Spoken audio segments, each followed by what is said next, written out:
দর্শক আসসালামু আলাইকুম। বাংলাদেশে একজনের শরীরে শনাক্ত হয়েছে human metapneumo virus HMPV COVID-19 মতো আরএনএ ভাইরাস। এ তথ্য নিশ্চিত করেছেন আইডিসিআর এর ভাইরোলজি বিভাগের প্রধান ডাক্তার আহমেদ নওশের আলম। আইডিসিআর এর সূত্রে জানানো যায়, এইচএমপিভি আক্রান্ত ব্যক্তি একজন নারী এবং তার বাড়ি কিশোরগঞ্জ ভৈরবে। এইচএমপিভিতে আক্রান্তর পাশাপাশি ডায়াবেটিস, কিডনিজনিত সমস্যা ও নিউমোনিয়াতে আক্রান্ত হয়ে ঢাকার একটি হাসপাতালে চিকিৎসাধীন এই নারী।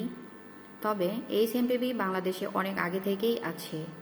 2001 সাল এবং 2017 সালেও এইচএমপিভি শনাক্ত হয়। নতুন করে আতঙ্কিত হওয়ার কিছু নেই বলে জানিয়েছেন আইডিসিআর। এবং চলতি জানুয়ারি প্রথম দিকে চীনে এইচএমপিভি ধরা পড়ে। এরপর জাপান সহ ভাইরাসটি ছড়িয়ে পড়ে মালয়েশিয়া, ভারত ও ইনফ্লুয়েঞ্জা ধাঁচের এই ভাইরাস এরই মধ্যে আক্রান্ত হয়েছে অনেকে।